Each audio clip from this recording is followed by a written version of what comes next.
কথাও বলবি না, তুই আমার সাথে প্রেম করবি। আর নাইলে আমি এক্ষুনি আমার বাপকে ডাইকা চিল্লাই চিল্লাই বলবো যে তুই রুমের মধ্যে জোর করে দরজা আটকে আমার সাথে করতে চাইছিস।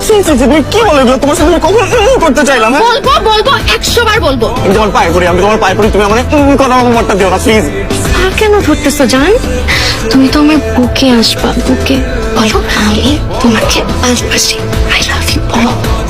আব্বা গো, I love you হাজার বার I love you।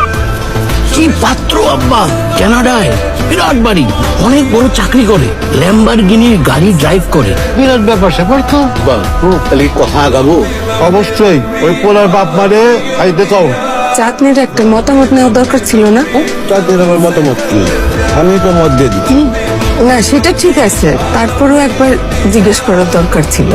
দেখো তো আমার এর কথা কই। ও চাঁদনি, এই যে তোর আব্বাই কি কয়? তোমার জন্য আমি একটা ছেলে দেখতেছি, যদি পছন্দ হয়ে যায় তোমার সাথে আমি বিয়ে দেবো, এটাই শেষ কথা। এটা কি হইলো? তোমরা আমার মতামত না নিয়ে আমার জন্য পাঠিয়ে থাকছো কেন? এই তুই একদম কথা বলবি না, আব্বা যা বলছে এটাই ফাইনাল। শোন মা, তোর আব্বার তো কথা নড়চড় করা যাবে না, তুই বরং রাজি হয়ে যা, মাইনা নিয়ে কথা। আমার বাবার কোনো বিশ্বাস নাই, যে কোনো মুহূর্তে যে কোনো দিন মুরগির মতন ক্যাক করে ধরে ক্যাক করে বিয়ে দিয়ে দেবে। এই বলো না কি করবো? আমি কি বলবো? তুমি আসলে একটা গাব গাছ, জীবনে তো কোনো ডিসিশন নিতে পারো নাই, এখনো পারবা না। বুঝছি, আমারই কোনো একটা ডিসিশন নিতে হবে। এই চলো আমরা বিয়ে করে ফেলি। এই তুই কি করতেছিস? ওই যে চায়না পড়তে যাচ্ছি তো, বাসা খুঁজতেছি। আপনি চায়না পড়তে যাচ্ছেন? এই তো আগামী মাসেই যাবো। ও তো কবে ফিরবেন? 2-3 বছরের আগে তো আসতে পারবো না, টিকেটের যে দাম।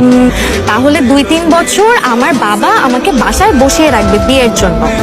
তারপর আপনি যখন বিদেশ থেকে পড়াশোনা শেষ করে আসবেন, তখন আমার বাবা আমাকে বলবে যে মা, শাকিলের তো পড়াশোনা শেষ, এখন তোকে ওর সাথে বিয়ে দিয়ে দেই। এরকম বললে তো খুবই ভালো হয়। আমাকে তো তোর জন্য বাসায় বসিয়ে রাখবে বাবা, গাধা একটা। চল চল, এক্ষুনি তো চল, এক্ষুনি তুই আমার সাথে